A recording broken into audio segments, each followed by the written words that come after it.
un río que fluye desde el trono de Dios, llenando mi vida y mi corazón.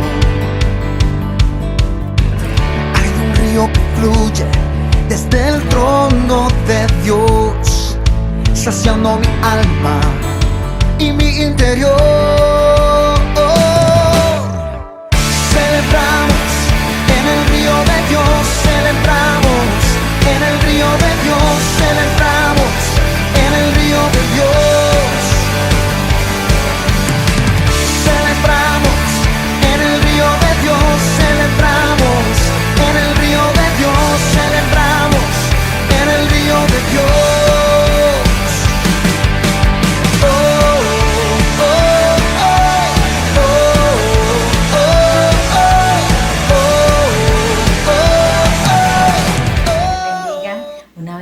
Nos unimos desde nuestro corazón para adorar y exaltar el nombre que es sobre todo nombre, el nombre de nuestro Dios, de nuestro ayudador, del que cuida de nosotros, ese Dios maravilloso, ese Dios majestuoso, el que merece la mejor alabanza de nuestro corazón. Vamos a adorarle y vamos a cantarle y vamos a leer este Salmo 121 con total convicción, proclamando estos versos con todas las fuerzas de nuestro corazón.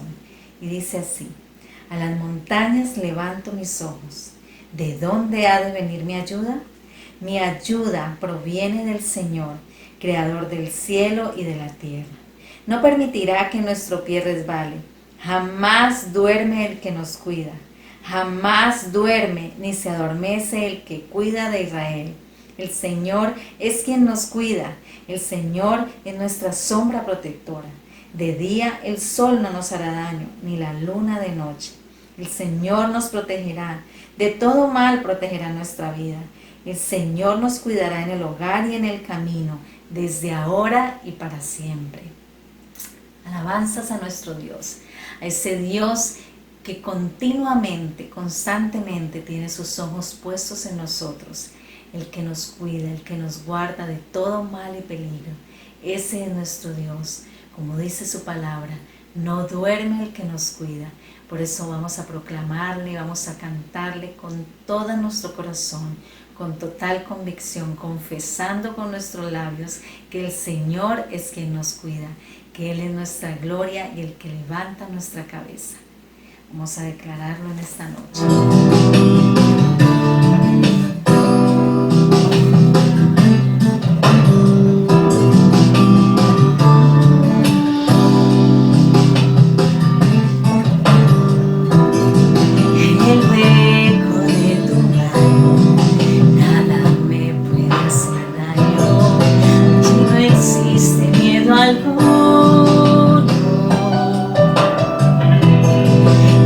Soy al saber que no duerme el que me cuida, que sus brazos no me dejarán caer. Y gloria el que levanta mi cabeza, mi escudo, mi fortaleza, mi guardia y mi escondite más seguro. Yo soy tu protegido, por eso hoy corro a tu refugio. Si Él sostiene con su diestra,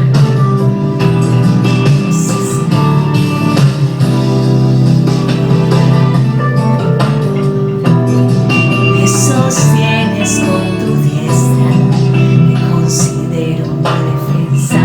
Tú siempre acudes en mi ayuda. Dichoso soy al saber que no duerme el que me cuida, que sus brazos no me dejarán caer. Y gloria el que levanta mi cabeza, mi escudo, mi fortaleza, mi guardia y mi escondite más seguro.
eso hoy corro a tu refugio.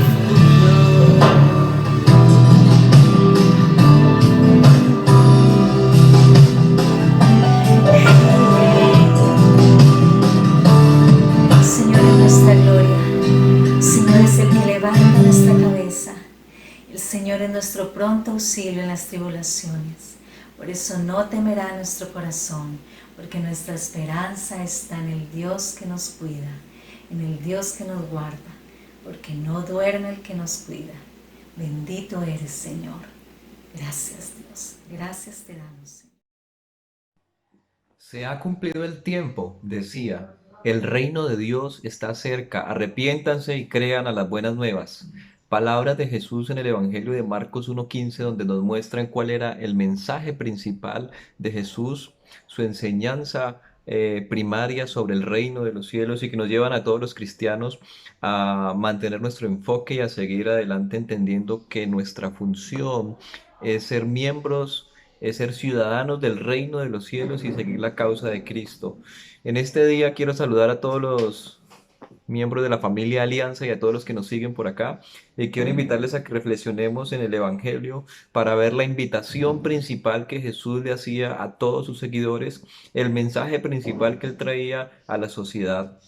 Jesús invitaba a vivir bajo el gobierno de Dios, invitaba a vernos a nosotros mismos como miembros del reino de los cielos. Para entrar a ese reino no habían requisitos de raza, requisitos de religión, de política, requisitos económicos. El único requisito era el arrepentimiento, era estar dispuesto a revisar nuestra perspectiva de la vida, a revisar nuestra forma de hacer las cosas y a arrepentirnos y a empezar a buscar la voluntad de Dios en cada una de nuestras decisiones y en cada una de nuestras acciones. Reconocer que estábamos fallando en la forma de hacer las cosas. Eso era el arrepentimiento, y buscar la voluntad de Dios para ser miembros del reino de Dios. Arrepentimiento, que es un giro de 180 grados en nuestra vida, tiene que ver con rendición, con humillación, con humildad. Es tener el agua hasta las rodillas, como hemos venido hablando estos días en el énfasis de entrar en el río de Dios. Arrepentimiento tiene que ver con la actitud del corazón, no tanto con las formas en que se hacen las cosas afuera, sino con la actitud de un corazón que está dispuesto a hacer las cosas a la voluntad de Dios. El reino de Dios entonces es el gobierno de Dios en nuestras vidas que debemos buscar. Algunos estudiosos presentan la definición de cómo Jesús veía el reino de Dios. Dice Mark Alan Powell: Jesús usa la frase reino de Dios para describir la esfera y el poder de la influencia de Dios, que es un fenómeno que ni el tiempo ni el espacio pueden restringir. Dios está listo y dispuesto para gobernar nuestra vida aquí mismo y ahora mismo. Entonces, la invitación principal de Jesús a todas las personas de todos los tiempos y todas las épocas es: seamos ciudadanos del reino de los cielos. Vivamos en arrepentimiento y busquemos el amor y la justicia, que son parte de la ética del reino de Dios. La invitación de Jesús es a que te unas a la causa de Dios. La causa de Dios consiste principalmente en que Dios está buscando a sus hijos perdidos para darles vida eterna. La causa de Dios tiene que ver con buscar la justicia, con reivindicar a los marginados, a los excluidos. La causa de Dios tiene que ver con darle dignidad al prójimo. Ahora, en ese mensaje del reino de los cielos, entonces, ¿a quién invitó Jesús a que fueran parte de él? ¿De quién se rodeó Jesús en ese mensaje? Pues cuando Jesús fue a escoger a sus discípulos, que vemos ahí en el capítulo de Marcos 1:15, que él, después de anunciar su mensaje, pasa a ir a llamar a sus discípulos y a escogerlos. Invitó a muchas personas, y esas personas no tenían una sola característica en común, venían de diferentes áreas de la sociedad, representaban a las personas que vivían en su época. Llamó a Mateo, que era un recaudador de impuestos. Se podría decir que era una persona que estaba a favor del imperio, del gobierno de esa época. Llamó a Simón el Celote, una persona que pertenecía a un grupo que quería, que se resistía al poder que existía en ese entonces, una persona que se se pudiera decir que era antigobernista, llamó a Juan el Bautista, Jesús se relacionó con Juan el Bautista, precisamente fue Juan el que le bautizó y anunció que ese era el Cordero de Dios. Juan el Bautista era una persona que no estaba ni a favor ni en contra de, sino que es posible que pertenecía a una comunidad que se había aislado de la sociedad porque estaban cansados de ver lo que ocurría en el mundo actual. Se pudiera decir que era apolítico.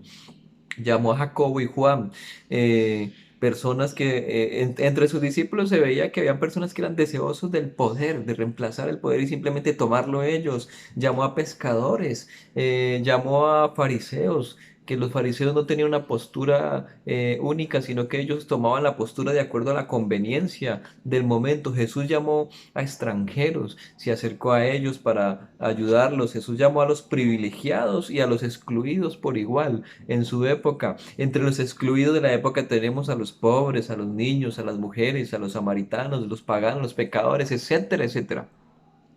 Entre los privilegiados de la época estaban los militares, los fariseos, las mujeres de la alta sociedad, adinerados como Saqueo. Mira, Jesús entró en la casa de Saqueo, que era una persona adinerada, no para que dejara su trabajo, sino para que dejara de explotar a los demás a través de lo que hacía. O sea, la revolución de Jesús no implicaba poner a la sociedad en contra de sí mismo, sino que implicaba de llamarlos para que sus vidas fueran cambiadas, para que la ética con la que hacían las cosas fueran cambiadas, para que aportaran valor a los demás en esa sociedad. En el llamamiento de Leví vemos algunas características importantes. Dice en Lucas 5:27 al 32, después de esto salió Jesús y se fijó en un recaudador de impuestos llamado Leví, sentado a la mesa donde cobraba. Sígueme, le dijo Jesús.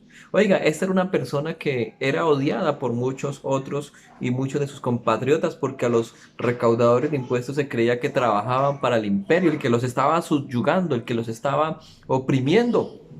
Pero Jesús dice, este me sirve en mis discípulos. Porque Jesús no estaba buscando un recaudador de impuestos, Jesús estaba buscando era una persona necesitada de Dios que quisiera cambiar su vida y la forma de hacer las cosas.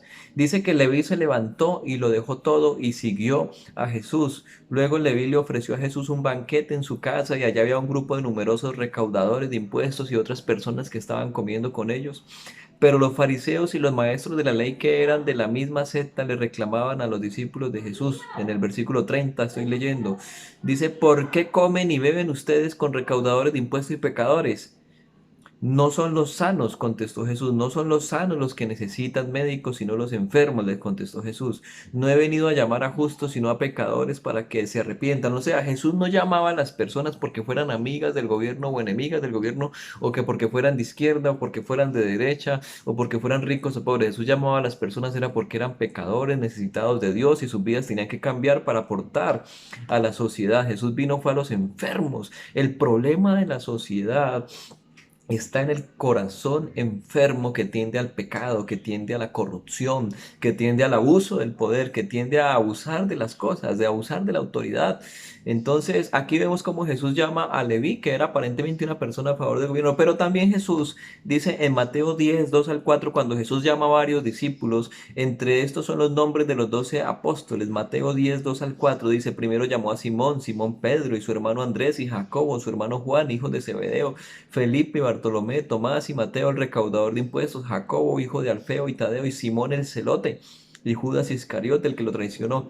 Este Simón el celote se cree que pertenecía a un grupo de los celotes, que era un grupo que estaba en contra del gobierno y que buscaba por las vías de militares, por las vías de la fuerza, derrocar al gobierno y deshacerse ni buscar su libertad. Y a este Jesús lo vio y también lo llamó, porque a este le servía, porque Jesús no estaba buscando una persona que estuviera en contra del gobierno, no, Jesús estaba buscando era una persona pecadora, necesitada de Dios, pero que tenía un impulso y quería que hubieran cambios en la sociedad, y Jesús quería cambiar su corazón. Entonces, como vemos aquí, el mensaje de Jesús fue invitar a todos los distintos grupos a que vinieran a formar parte del reino de Dios, pero para que realizaran una causa que buscara el bien del prójimo en general. Entonces, la invitación de Jesús era a cambiar el mundo viviendo vidas nuevas que reflejaran la luz y no la oscuridad. La invitación de Jesús era a cambiar el mundo actuando con la ética del reino de Dios, que es la justicia, el amor y el servicio, independientemente de si usted está en autoridad o usted está bajo gobierno, independientemente si usted sirve en cierta área de la sociedad o donde esté, allí Dios lo necesita, pero con una ética de la justicia y del amor, con una ética del servicio a los demás. La invitación de Jesús era a cambiar el mundo tratando al prójimo con dignidad y amor, independientemente de donde usted se encontrara en la sociedad. Cambiar el mundo ejerciendo nuestra ciudadanía, pero con responsabilidad. Entonces, si queremos hoy comprender exactamente las palabras del que murió en la cruz, tenemos es que arrepentirnos y actuar como verdaderos ciudadanos del reino de Dios, ¿ya? Hoy, mientras nos acusamos entre nosotros como sociedad, Jesús es el que apunta a nuestro corazón y apunta a la indiferencia y la falta de misericordia que hay en nuestro corazón frente al prójimo. El tema aquí entonces hoy no es un tema de marchar o no marchar, sino es un tema de si estamos comprometidos con la justicia y con el amor de Dios y si procuramos el bien del prójimo. La invitación de Jesús es a representar los principios del reino de Dios aquí en la tierra donde estamos. Hay que luchar por la justicia, independientemente de si usted está en el gobierno o si usted está en otro sector de la sociedad. Hay que luchar contra la corrupción, independientemente de si usted es un político o si usted es un empresario o si usted es un empleado o si usted es una ama de casa. Independientemente de la función que estemos, debemos abrazar los principios del reino de Dios, la justicia, luchar contra la corrupción, luchar contra la mentira y el engaño, luchar contra la explotación de los más débiles y vulnerables. Entonces la invitación de Jesús es a ser parte del reino de Dios y a venir en arrepentimiento, a buscar como a entender que se trata de hacer las cosas de acuerdo a la voluntad de Dios, hacer las cosas de acuerdo a la perspectiva del reino de los cielos, de acuerdo a la perspectiva del Señor. La revolución de Jesús entonces no fue una revolución política, sino que fue una revolución moral que buscó transformar a las personas que le siguieron, que buscó reflejar la luz allí, y todas las otras demás revoluciones vinieron después como efecto de corazones cambiados. Entonces hoy la invitación es a que nos centremos en lo que Dios nos ha llamado, ser ciudadanos del reino, y entendamos que eso no quita que ejerzamos o no ejerzamos nuestra ciudadanía colombiana, sino que lo hagamos con ética, lo hagamos con amor, lo hagamos buscando el bien común, el bien de todos, y que sobre todo lo hagamos reflejando la luz de Cristo en nuestros corazones.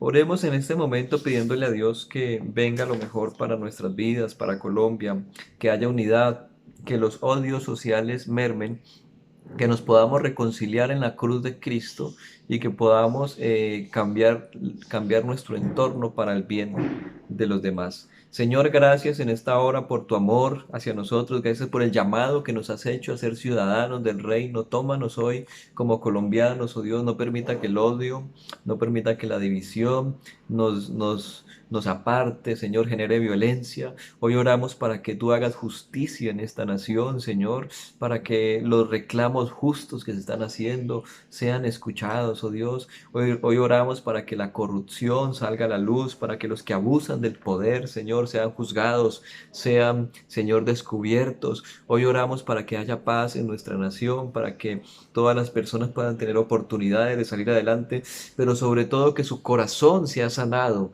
Señor, que el arrepentimiento traiga sanidad de nuestro corazón y podamos aportar a esta nación y ver días mejores, Señor. Hoy creemos que el reino de los cielos es el que reivindica a todas las personas y a través de Cristo podemos encontrarnos y abrazarnos y adorar al mismo Dios independientemente de nuestras diferencias, Señor, porque la causa de Cristo es superior a cualquier causa terrenal. Señor, te damos gracias en este día. Bendice a Colombia, bendice nuestras vidas en Cristo Jesús. Amén.